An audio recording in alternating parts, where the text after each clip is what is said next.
much there's sorrow.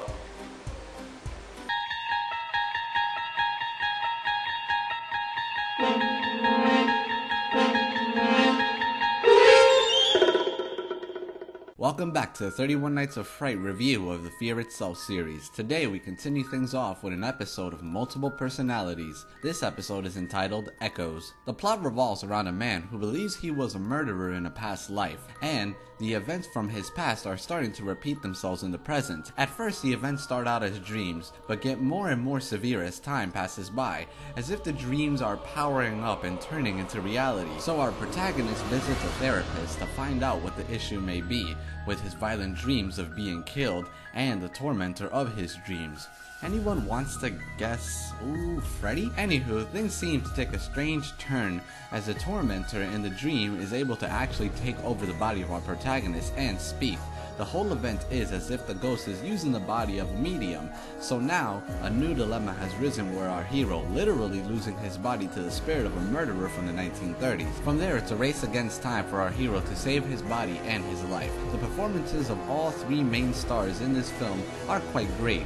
Our leading man plays his duality very well, to a point where it's convincing, as do those actors playing the ghosts in the dreams. Pacing is also well, as it always keeps interest with our hero losing his body and mind little by little as time goes by. All this madness leads up to an excellent climax, which honestly could not have been seen from a mile away, and me saying that there is a twist does not ruin anything, because the twist is done so well that it's hard to notice. I would honestly be impressed if anyone managed to figure out the twist of this episode before it was over while they were watching it. Overall, this was a well-told story of interest and revenge from beyond the grave. Because I'm squishing up a baby bumblebee.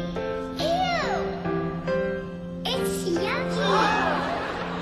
She's such a cute kid. Really affectionate.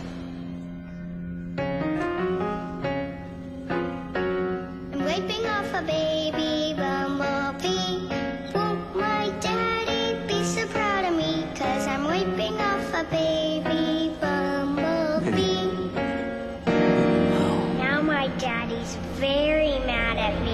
Now this next episode is one of my favorite episodes in terms of performances from both actors. This episode is entitled Family Man. Colin Ferguson plays Dennis Mahoney, a responsible husband and father. We first see Dennis with his family singing in a church, and then at their home being a typical loving family. As Dennis drives to work, he receives a call on his cell phone from his wife Kathy, asking him to pick up some milk on his way home. Suddenly another car races through an intersection and slams into Dennis's car.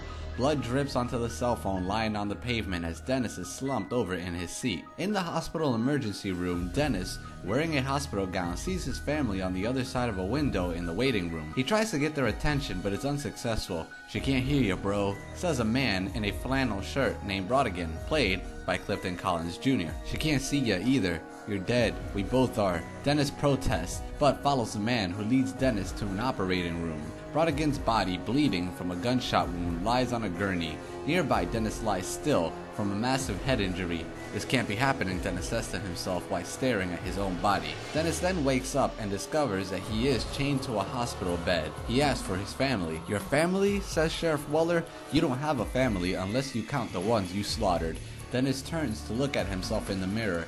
He's in Brodigan's body. So as you can see, we have a situation of the innocent and the guilty switching bodies, and it becomes a race against time for our protagonist to get back into his own body before things get even further out of control. We've all seen films and heard of a variety of stories like this before, but what makes this episode version stand out a bit more than the others is the performance of its leading men. Colin Ferguson plays the world's greatest dad and an overall saint in the start, and seeing him portray the lowest form of life never lost interest. Both were convincing roles, and he played them extremely well with all his conviction, as well as Clifton Collins Jr., who was shockingly in Crank 2.